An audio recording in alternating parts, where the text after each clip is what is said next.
వాళ్ళందరూ కూడా బైబిల్ చూసుకోవాలి. లూకాసు వార్త 2వ అధ్యాయం 1 నుంచి 14 వచనాలు.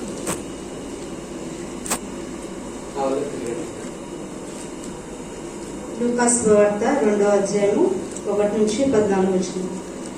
అంతే.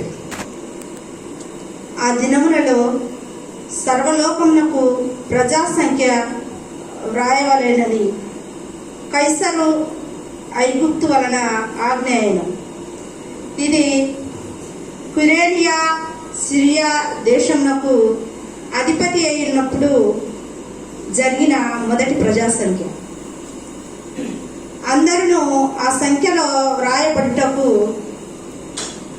తమను తాము పట్టణములకు వెళ్ళిరి. యోసేపు దావీదు వంశంలోను గోత్రంలోను పుట్టినవాడు కనుక తనకు భార్యగా ప్రదానము చేయబడి గర్భవతి అయి ఉండిన మరియతో కూడా ఆ సంఖ్యలో వ్రాయబడుటకు గలిలయలోని నజరేతు నుండి యూదయలోనికి బెత్లెహేమనబడిన దావీదు ఊరికి వెళ్ళాము. వారక్కడ ఉన్నప్పుడు ఆమె ప్రసవ దినములు నిండెను కనుక తన తొలిచూలు కుమారుని కని పొత్తిగుడ్డలతో చుట్టి సత్రంలో వారికి స్థలము లేనందున ఆయనను పశువుల తొట్టిలో పరుండబెట్టాను. ఆ దేశంలో కొందరు గొర్రెల కాపరులు పొలములలో ఉండి రాత్రి వేళ తమ మందను కాచుకొనుచుండగా ప్రభు దూత వారి యొద్దకు వచ్చి నిలిచెను. ప్రభు మహిమ వారి చుట్టూ ప్రకాశించినందున వారు మిక్కిలి భయపడిరు. అయితే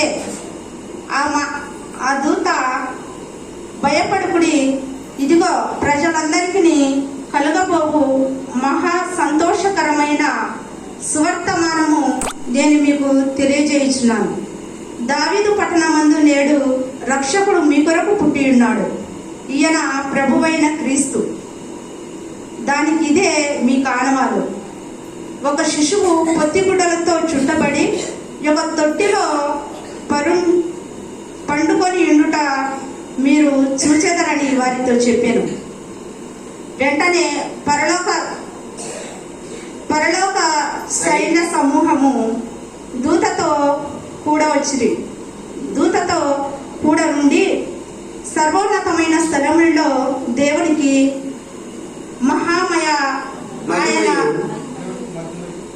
దేవునికి మహిమయును ఆయనకిష్టమైన మన మనుషులకు భూమి మీద సమాధానమును కలుగును గాక అని దేవునికి స్తోత్రము చేయుచుండెను.